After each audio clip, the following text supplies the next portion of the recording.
여러분, 혹시 명작을 보면서 마치 영화의 가장 극적인 순간에 딱 멈춰버린 한 장면 같다는 생각 해보신 적 있나요?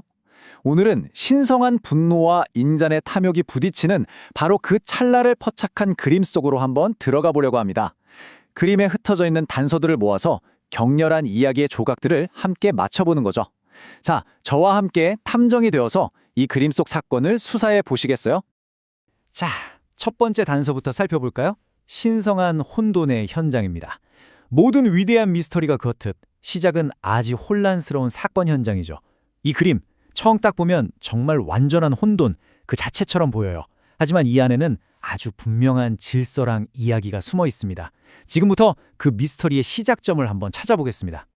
바로 이 작품이 오늘 우리가 풀어야 할 퍼즐, 라파엘로의 헬리오도루스의 추방입니다. 와, 정말 웅장한 신전 안에서 엄청나게 격렬한 충돌이 벌어지고 있죠.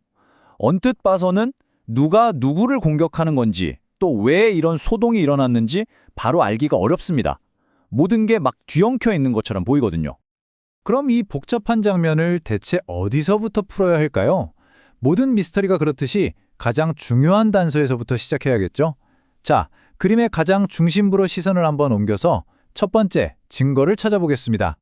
자, 두 번째 파트, 바닥의 침입자입니다. 우리의 첫 번째 단서는요, 이 모든 소동의 한가운데 바닥에 쓰러져 있는 한 남자에게 있어요. 과연 이 사람은 억울한 희생자일까요? 아니면 이 모든 사건의 원흉일까요? 그의 모습에서부터 이야기를 한번 풀어가 보죠. 화면 중앙을 한번 보세요. 한 남자가 바닥에 쓰러져 있죠. 그의 고통스러운 자세를 좀 보세요. 그리고 주변에 흩어진 저 금은 보화들. 이게 뭘 의미할까요? 그는 단순한 희생자가 아니라 바로 성전의 보물을 훔치려다 발각된 침입자, 헬리오도루스라는 걸 암시하고 있는 겁니다. 맞습니다. 주변 인물들의 행동을 보면 그를 슬퍼하는 게 아니에요. 오히려 공격하고 있죠. 이걸 보면 이 장면이 얼마나 공격적인지 명확해집니다. 그는 쓰러진 영웅이 아니라 공격의 목표물인 거죠. 자, 이 남자가 침입자라는 사실이 밝혀졌습니다. 그렇다면 질문은 자연스럽게 도대체 누가 그를 이렇게 무력하게 만들었는가로 이어지겠죠? 이제 시선을 옮겨서 이 강력한 공격의 주체가 누구인지 찾아보겠습니다. 세 번째 파트, 찬상의 복수자입니다. 바닥에 쓰러진 침입자와는 정말 극명한 대조를 이루는 압도적인 힘을 가진 존재가 등장합니다. 바로 이 사건의 해결사이자 신성한 개입의 근원인 인물이죠. 말을 타고 돌진하는 이 천상의 기수에게 한번 집중해 보세요. 정말 역동적인 자세, 빛나는 황금 갑옷, 그리고 신의 명령을 수행하는 저 단호한 표정까지 그가 바로 이 장면의 주된 동력원, 즉 힘의 중심입니다. 그런데 기수 혼자만이 아니에요. 그의 양옆에서 두 젊은이가 채찍을 휘두르면서 침입자를 제압하는 데 힘을 보태고 있습니다. 이들의 존재는 이 사건이 그냥 인간 세상의 일이 아니라는 걸 더 분명히 보여주는 일종의 초자연적인 증거라고 할 수 있죠. 핵심은 바로 이겁니다. 땅에 쓰러져서 무력하게 흩어진 인간의 탐욕, 그리고 신성한 목적을 띠고 하늘에서 내려온 듯한 강력한 복수자, 이 둘의 극명한 대조가 이 장면의 힘의 역학을 아주 멋지게 보여주고 있는 거죠. 자, 이제 네 번째 파트, 프레임 속 이야기입니다. 이제 조각난 단서들이 거의 다 모였어요. 침입자도 찾았고 복수자도 찾았죠. 이제 이 둘을 중심으로 흩어져 있던 퍼즐 조각들을 맞춰서 이 그림이 들려주는 완전한 이야기를 완성할 시간입니다. 아, 그런데 퍼즐의 마지막 조각이 하나 더 남아있네요. 바로 왼쪽에 모여있는 구경꾼들입니다. 겁에 질린 여인들도 보이고 그 뒤로는 대제사장 오니아스가 무릎을 꿇고 기도하고 있죠.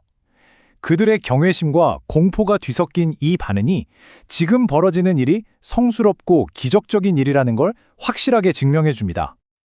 이제 모든 것이 분명해졌습니다. 자, 사건을 정리해 볼까요? 성전을 더럽히려던 침입자 헬리오도루스가 나타나자 대제사장의 기도에 응답한 천상의 힘이 나타나서 그를 격렬하게 내쫓고 신성한 질서를 회복하는 것. 혼란스러워 보였던 장면이 마침내 하나의 완벽한 이야기로 맞춰졌네요. 자, 마지막 파트, 권력의 메시지입니다. 우리는 이 그림이 어떤 이야기를 하는지 알아냈습니다. 하지만 위대한 예술은 여기서 그치지 않죠.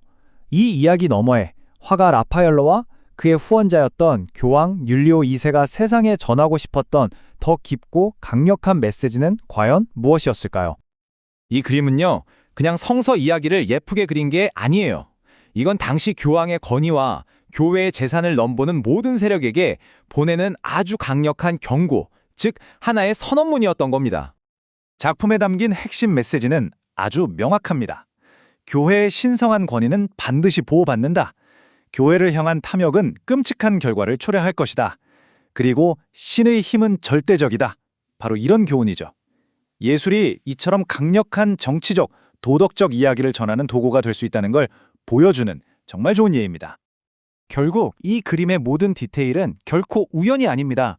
이 인용문이 말해주듯이 헬리오도루스의 눈에 담긴 공포부터 천상의 기수가 뿜어내는 저 엄청난 힘까지 각각의 요소들은 이 강력한 메시지를 전달하기 위해 아주 의도적으로 배치된 거예요. 이것이야말로 예술을 통한 스토리텔링의 진정한 힘이죠.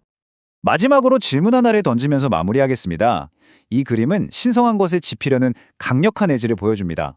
그럼 수백 년이 지난 지금 우리 사회가 그리고 여러분 개인이 신성하게 여기고 어떤 대가를 치르더라도 반드시 지켜내야만 하는 가치는 과연 무엇일까요? 그림 속 이야기는 끝났지만 그 질문은 여전히 우리 곁에 남아 있습니다.